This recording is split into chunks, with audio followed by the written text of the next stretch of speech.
پچھلے مئی میں گیا ہوں، یہ مئی جو گزرا ہے، اردن ہمارا اجتماع تھا تبلیغ کا، میں وہاں گیا، عمان میں آگے اربد گئے، اربد سے 18 کلومیٹر 20 کلومیٹر آگے حضرت معاذ کا مقبرہ ہے، باپ بیٹا دونوں وہاں دفن ہیں۔ جب میں مقبرے میں داخل ہوا، کمرے میں جس میں قبر تھی، سارے کمرے میں خوشبو ہی خوشبو۔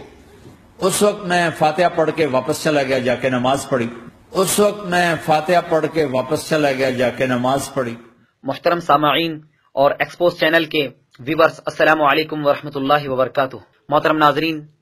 سورۃ البقر کی آیت نمبر 14 ہے، جس میں اللہ رب العالمین نے منافقین کی ایک خاص خصلت کا بیان فرمایا ہے کہ یہ منافقین کی عادت ہے اور ان کی خصلت ہے کہ جب یہ اہل ایمان سے ملتے ہیں تو ان سے کہتے ہیں ہم تو والے ہیں، ہم نے ایمان لایا ہے۔ وَإِذَا لَقُوا الَّذِينَ آمَنُوا قَالُوا آمَنَّا، کہ یہ جب اہل ایمان سے ملاقات کرتے ہیں تو کہتے ہیں ہم نے تو ایمان لایا ہے، ہم بھی ایمان والے ہیں۔ وَإِذَا خَلَوْا إِلَىٰ شَيَاطِينِهِمْ، اور جب یہ کفار کے پاس میں جاتے ہیں، اہل باطل کے پاس جو ہوتے ہیں، اہل کفر کے پاس میں موجود ہوتے ہیں، تو پھر کہتے ہیں اِنَّا مَعَكُمْ، ارے ہم تو تمہارے ساتھ ہیں، إِنَّمَا نَحْنُ مُسْتَهْزِئُونَ، اور وہ جو اہل ایمان کے ساتھ ہمارا معاملہ تھا وہ تو ہم ٹھٹا کر رہے تھے، ایسی مذاق کر رہے تھے۔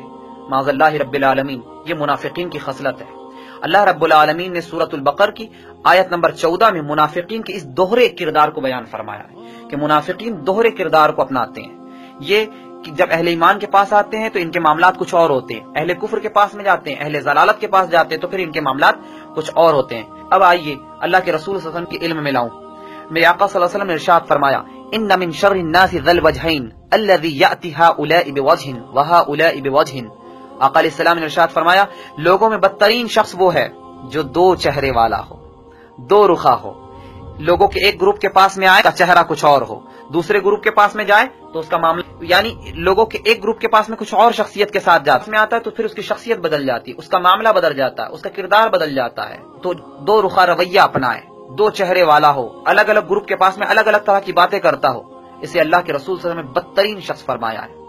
محترم ناظرین اور ایکسپوز چینل کے ویورز، یہ قرآن مجید کی آیت جو میں نے آپ کے سامنے تلاوت کی ہے، اسے اور اس حدیث مبارکہ کو سامنے رکھیے اور اب طارق جمیل کے حالیہ عمل کو دیکھیے کہ جو ابھی حال ہی میں اس نے پنجاب میں مشہور صوفی بزرگ میاں محمد بخش رحمۃ اللہ تعالی علیہ کے مزار پر حاضری دی اور وہاں ہاتھ اٹھا کر دعا مانگا، ان کے مزار پر حاضر ہوا۔ یہ دیکھیے اس کا کیسا عمل ہے کہ یہ شخص جب مسلمانوں کے درمیان ہوتا ہے تو اہل سنت کا ترجمان بن جاتا ہے، اہل سنت کے مزارات پر حاضری بھی دیتا ہے، قبروں پر فاتحہ بھی پڑھتا ہے۔ اس وقت میں فاتحہ پڑھ کے واپس چلا گیا، جا کے نماز پڑھی۔ کہ یہ اس کا کیسا عمل ہے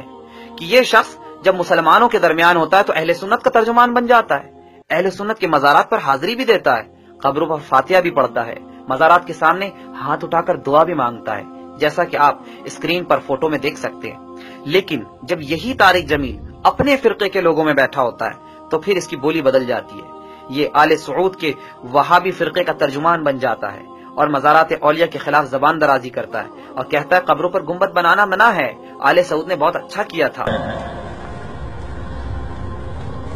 تو انہوں نے کہا کہ جتنے نشانات ہیں سارے مٹا دو، تو جنت البقیع کے سارے نشان مٹا دیں،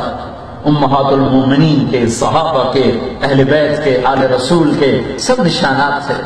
سب مٹا دیں۔ انہوں نے کہا یہ سبز گنبد بھی توڑ دیا جائے،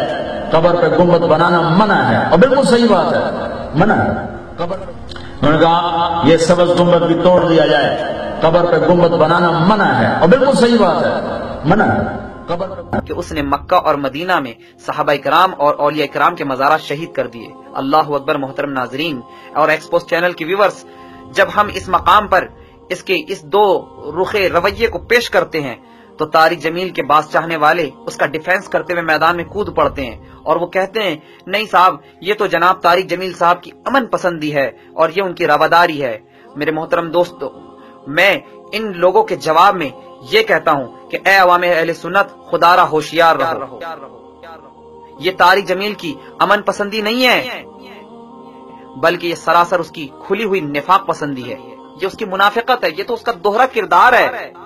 اسے امن پسندی کیسے کہا جا سکتا ہے؟ محترم ناظرین، دراصل اس طرح کی منافقانہ حرکتیں صرف اس لیے کی جاتی ہے تاکہ سیدھے سادے بھولے بالے سنی مسلمانوں کو جو ہے تبلیغ جماعت سے متاثر کیا جائے، ان کا سپورٹ حاصل کیا جائے۔ یہ لوگ طارق جمیل اور اس کے گروپ کے جو لوگ ہیں، یہ عوام اہل سنت کو گمراہ کرنے کے لیے، ان کو بیوقوف بنانے کے لیے ایسا انداز اختیار کرتے رہتے ہیں۔ یہ ان کی عادت ہے کہ یہ تبلیغی جماعت سے لوگوں کو جوڑنے کے لیے اہل سنت والجماعت کا انداز اختیار کر لیتے ہیں، ان کے مراسم بھی ادا کرنے لگ جاتے ہیں، اور پھر تبلیغ کے نام پر، نماز کے نام پر دھوکہ دے کر سادہ دل عوام کو تبلیغی جماعت سے جوڑ دیا جاتا ہے، پھر آہستہ آہستہ ان کے عقائد تبدیل کر کے انہیں وہابی بنا دیا جاتا ہے۔ محترم ناظرین، یقیناً آپ کے آس پاس ایسی سینکڑوں مثالیں موجود ہوں گی کہ آپ نے دیکھا ہوگا ایک شخص کو تبلیغی جماعت سے نماز کے نام پر جوڑا جاتا ہے کہ جناب ہمارے ہاں تو نماز کی سکھائی جاتی ہے، کلمے کی دعوت دی جاتی ہے، اور ہمارے ہاں تو بس یہ ظاہری اعمال پر زور دیا جاتا ہے، ہمارے عقائد کی کوئی بحث نہیں ہوتی، اور پھر اس آدمی کو نماز کے نام پہ جوڑ لیا جاتا ہے تبلیغی جماعت سے۔ پھر دیکھتے ہی دیکھتے چند مہینوں کے بعد وہ شخص وہابی بن جاتا ہے اور انہی کی بولی بولنے لگتا ہے۔ تو جناب طارق جمیل کو پہچانیے،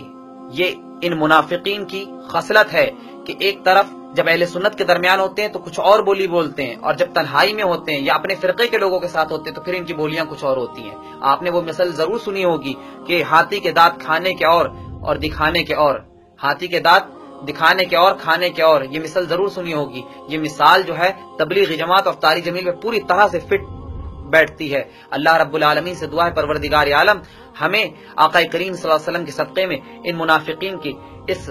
منافقانہ روش سے اللہ تعالی ہماری حفاظت فرمائے، اور ہماری عوام کو ان کے منافقانہ کردار کو پہچاننے کی توفیق عطا فرمائے۔ استغفر اللہ ربی من کل ذنب تو الیہ، لا الہ الا اللہ محمد رسول اللہ صلی اللہ تعالی علیہ وسلم۔ منافقوں کو چھوڑ دے تو عاشقوں میں بیٹھ جا، منافقوں کو چھوڑ دے تو عاشقوں میں بیٹھ جا، وہابیوں کو چھوڑ دے تو سنیوں میں بیٹھ جا، وہابیوں کو چھوڑ دے تو سنیوں میں بیٹھ جا، بریلویوں میں بیٹھ جا، وہابیوں کو چھوڑ دے تو سنیوں میں بیٹھ جا،